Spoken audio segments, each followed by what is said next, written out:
Welcome to preparation আড্ডা। WBPSC 2024 সালের শেষে একটা চমক দিয়ে দিল। পুরো গোটা চাকরি প্রার্থী, ওয়েস্ট বেঙ্গলের পুরো চাকরি প্রার্থীর জগৎটাকে একটা নতুন ভাবে একটা মোড় দিয়ে গেল, একটা উচ্ছ্বাস দিয়ে গেল। পিএসসি কিন্তু এটা খুব সুন্দর একটা কাজ করলো। তো যেটা আমি আগের ভিডিওতে জানিয়েছিলাম যে এখানে কিন্তু অনেকেই হতাশ হয়েছে, তো আমি হতাশার কথা বাদ দিয়ে আমি এটাকে খুশির খবর হিসাবেই নেব। কেন দেখো, এখানে হ্যাঁ, হতাশার একটা কারণ তোমরা বলতে পারো, সেটা হচ্ছে কাট অফ। যে পরীক্ষাটা ইতিমধ্যে হয়ে গেল, সেই পরীক্ষাটায় কাট অফ যেটা এখন আশা করা হচ্ছে সেটা কিন্তু আগের তুলনায় এখন বেড়ে গেল। তো যেটা আগে কম হতো সেটা এখন বেড়ে যাবে। কেন কম হতো? কারণ সেখানে ভ্যাকান্সি কিন্তু 2024 সালের ভ্যাকান্সিটা সেখানে কাউন্ট হতো, কিন্তু এবার আজকে নতুন নোটিফিকেশনের উপর ভিত্তি করে 2024 সালের যে সমস্ত ভ্যাকান্সিগুলো এসছে সেগুলো কিন্তু কাউন্ট হবে না। এটা কিন্তু নতুন নোটিফিকেশনের আওতায় চলে আসলো। সুতরাং এখান থেকে ভ্যাকান্সি সংখ্যা 2024 সালের পুরো ভ্যাকান্সিটা কিন্তু এই নতুন নোটিফিকেশনের সাথে যোগ হয়ে গেল। সুতরাং আগের যে পরীক্ষাটা অনুষ্ঠিত হলো সেটা কিন্তু ভ্যাকান্সি শুধুমাত্র কিন্তু 2024-এর আগের পিরিয়ডে, অর্থাৎ সেই সময়ের ভ্যাকান্সির উপর ভিত্তি করে কিন্তু রিক্রুটমেন্টটা হবে এবং সেই হিসাবেই কাট অফ তৈরি হবে। সুতরাং ভ্যাকান্সি, এক বছরের ভ্যাকান্সিটা কমে গেল, সেখানে কাট অফ হাই যাওয়াটাই স্বাভাবিক। তবে হতাশ হওয়ার নয়, এটা কিন্তু খুশির খবর। তোমরা যারা ওই পরীক্ষাটা যাদের তুলনামূলকভাবে একটু মনের মতো হয়নি, মনের মতো হয়নি, যাদের পছন্দ মতো ঠিকঠাক মতো দিয়ে আসতে পারোনি নিজেকে, ঠিক সেই জায়গাটা একবার ভাবো তো, যে তুমি পুনরায় এক বছরের মধ্যে তুমি কি করছো, আবার আর একটা সেম পরীক্ষা কিন্তু পেয়ে যাচ্ছ।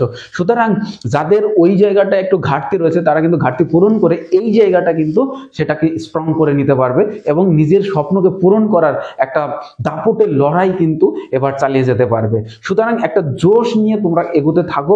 দেখো, কাট অফ 2023 সালেরটা কাট অফ কিন্তু বেশি যাবে, এটা তোমরা যেভাবেই অ্যানালাইসিস করো না কেন এটাকে তোমাকে মানতে হবে। আর 2024 সাল এর কাট অফ কেমন যাবে, এর কাট অফও হাই যাবে, এটা মিলিয়ে নিও। আজকে আমি তোমাদেরকে ইনিশিয়ালি ভাবে তোমাদেরকে জানিয়ে রাখলাম 2024 সালের যে নোটিফিকেশনটা আসলো সেটা যখন একদম রিক্রুটমেন্ট শেষ হবে তখন দেখবে কাট অফ কিন্তু বাড়বে। কেন বাড়বে? তার অনেকগুলো কারণ আছে। কারণ 24 সালে ভ্যাকান্সি তো প্রচুর ভ্যাকান্সি আসবে না। এখানেও এই যে আজকের নোটিফিকেশন, এখানেও কিন্তু ভ্যাকান্সি কম থাকবে, অনেক ভ্যাকান্সি থাকবে না, এখানেও কিন্তু ভ্যাকান্সি কমে গেল। সুতরাং ভ্যাকান্সি কম, কিন্তু একটা জিনিস ভালো, এইটা তোমাকে মানতে হবে যে এই যে ঘন ঘন পরীক্ষা হওয়ার প্রবণতা, এইটা যদি রেখে দেয় পিএসসি, তাহলে কিন্তু চাকরি প্রার্থীদের মধ্যে হতাশা কিন্তু কম হবে।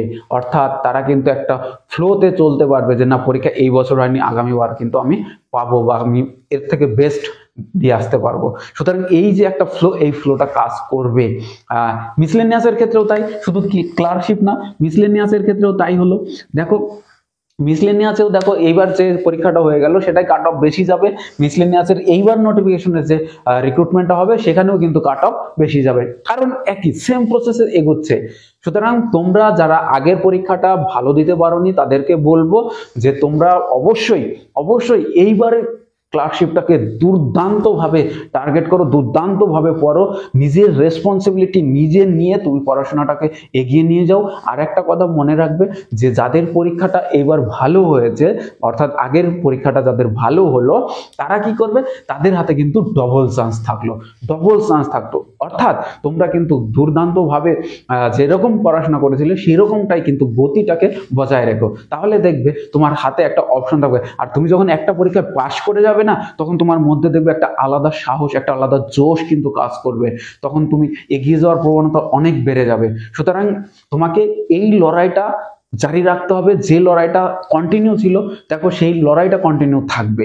কেননা দেখো, সদ্য আমরা দেখলাম যে পিএসসি ক্লার্কশিপের পরীক্ষা শেষ হলো, মিসলেনিয়াস শেষ হলো, তো সেই ফ্লোতেই যদি আবার সেম পরীক্ষা আবার পেয়ে যাও, তাহলে বুঝতেই পারছো যে তোমাদের কাছে এটা কতটা খুশি সংবাদ এবং কতটা বেনিফিটেড। তো ফ্লোটা বজায় থাকবে। আর নতুন আপডেট পাওয়ার জন্য চ্যানেলটাকে সাবস্ক্রাইব করতে হবে, বন্ধুদের মধ্যে শেয়ার করো, আর বেল আইকন অবশ্যই প্রেস করে রেখো সবার আগে নোটিফিকেশন পাওয়ার জন্য। Thank you for watching. আবার দেখা হবে অন্য একটা ভিডিওতে। ততক্ষণ তোমরা ভালো থাকো, সুস্থ থাকো।